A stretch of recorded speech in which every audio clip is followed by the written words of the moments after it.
Twelfth Bihar board का एक नया चैप्टर स्टार्ट करने जा रहे हैं जिसका नाम है रोज, जो कि अगेई जी के द्वारा लिखा गया है, जिसे हम पूरी एनिमेशन के साथ full line by line cover करेंगे। तो चलिए शुरू करते हैं।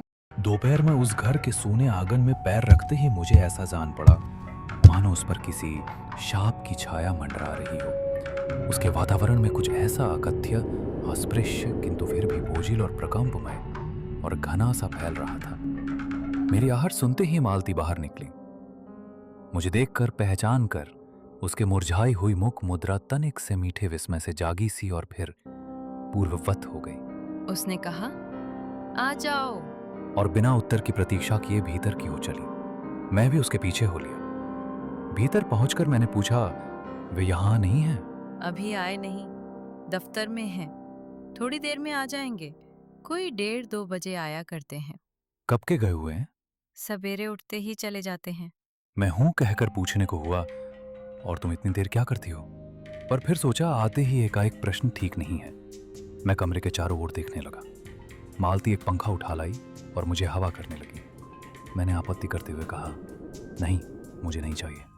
पर वो नहीं मानी। बोली, वाह, चाहिए कैसे नहीं। इतनी धूप में तो आए हो।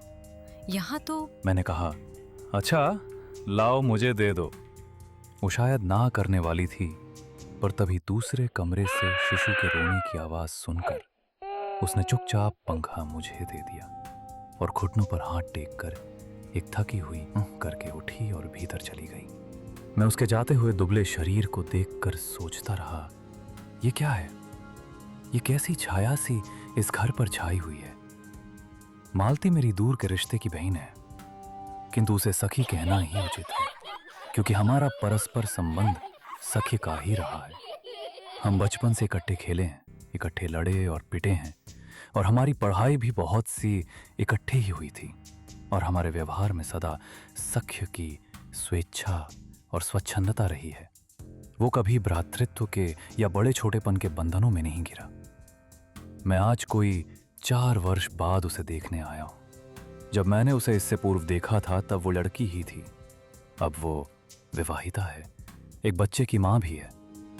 इससे कोई परिवर्तन उसमें आया होगा, और यदि आया होगा तो क्या, ये मैंने अभी सोचा नहीं था।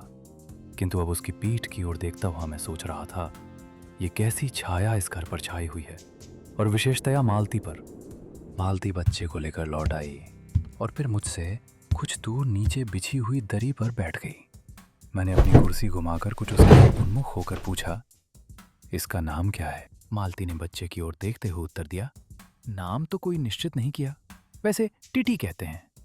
मैंने उसे बुलाया, टिटी, टिटी, आजा। पर वो अपनी बड़ी बड़ी आंखों से मेरी ओर देखता हुआ अपनी मां से चिपट गया और रुआंसा सा होकर कहने लगा। मालती ने फिर उसकी ओर एक नजर देखा और फिर बाहर आंगन की ओर देखने लगी। काफी देर मौन रहा। थोड़ी देर तक तो वो मौन आकस्मिक ही था, जिसमें मैं प्रतीक्षा में था कि मालती कुछ पूछे। किंतु उसके बाद एकाएक मुझे ध्यान हुआ, मालती ने कोई बात ही नहीं की। ये भी नहीं पूछा कि मैं कैसा हूं, कैसे आया हूं। चुप बैठी है। क्या विवाह के 2 वर्ष में ही वो बीते दिन भूल रही, या मुझे दूर इस विशेष अंतर पर रखना चाहती है?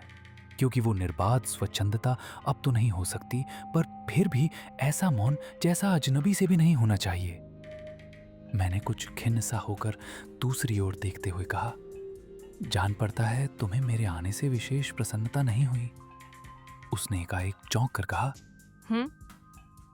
ये हूं प्रश्न सूचक था, किंतु इसलिए नहीं कि मालती ने मेरी बात सुनी नहीं थी, केवल विस्मय के कारण। इसलिए मैंने अपनी बात दोहरा रू नहीं, चुप बैठा रहा। मालती कुछ बोली ही नहीं। तब थोड़ी देर बाद मैंने उसकी ओर देखा। वो एकटक मेरी ओर देख रही थी, किंतु मेरे उधर उन्मुख होते ही उसने आंखें नीची कर ली। फिर भी मैंने देखा, उन आंखों में कुछ विचित्र सा भाव था, मानो मालती के भीतर कहीं कुछ चेष्टा कर रहा हो, किसी बीती हुई बात को याद करने की, किसी बिखरे हुए वायुमंडल को पुनः जगाकर गतिमान करने की, किसी टूटे हुए व्यवहार तंतु को पुनरुज्जीवित करने की, और चेष्टा में सफल न हो रहा हो। वैसे जैसे बहुत देर से प्रयोग में ना लाए हुए अंग को व्यक्ति एकाएक उठाने लगे और पाए कि वो उठता ही नहीं है, चिर स्मृति में मानो मर गया है। उतने क्षीण बल से यद्यपि वो सारा प्राप्य बल है, उठ नहीं सकता। मुझे ऐसा जान पड़ा मानो किसी जीवित प्राणी के गले में किसी मृत जंतु का तोंक डाल दिया गया हो। वो उसे उतार कर फेंकना चाहे पर उतार न पाए। तभी किसी ने किवाड़ खटखटाए। मैंने मालती की ओर देखा पर वो हिली नहीं। जब किवाड़ दूसरी बार खटखटाए गए तब वो शिशु को अलग करके उठी और किवाड़ खोलने गई। वे यानी मालती के पति आए। मैंने उन्हें पहली बार देखा था, यद्यपि फोटो से उन्हें पहचानता था। परिचय हुआ। मालती खाना तैयार करने आंगन में चली गई और हम दोनों भीतर बैठकर बातचीत करने लगे। उनकी नौकरी के बारे में, उनके जीवन के बारे में, उस स्थान के बारे में, आबो हवा के बारे में और ऐसे अन्य विषयों के बारे में जो पहले परिचय पर उठा करते हैं। एक तरह का स्वरक्षात्मक कवच बनकर। मालती के पति का नाम है महेश्वर। वो एक पहाड़ी गांव में सरकारी डिस्पेंसरी के डॉक्टर हैं। उसकी हैसियत से इन क्वार्टरों में रहते हैं। प्रातःकाल 7 बजे डिस्पेंसरी चले जाते हैं और 1:30 या 2 बजे लौटते हैं। उसके बाद दोपहर भर छुट्टी रहती है। केवल शाम को 1-2 घंटे फिर चक्कर लगाने के लिए जाते हैं। डिस्पेंसरी के साथ के छोटे से अस्पताल में पड़े हुए रोगियों को देखने और अन्य जरूरी हिदायतें करने से उनका जीवन भी बिल्कुल एक निर्दिष्ट ढर्रे पर चलता है। नित्य वही काम, उसी प्रकार के मरीज, वही हिदायतें, वही नुस्खे, वही दवाइयाँ। वो स्वयं उकताए हुए हैं और इसलिए और साथ ही इस भयंकर गर्मी के कारण वो अपने फुर्सत के समय में भी सुस्त ही रहते हैं। मालती हम दोनों के लिए खाना ले आई। मैंने पूछा, तुम नहीं खाओगी या खा चुकी? महेश्वर बोले, वह पीछे खाया करती हैं। पति 2:30 बजे खाना खाने आते हैं, इसलिए पत्नी 3 बजे तक भूखी बैठी रहेगी।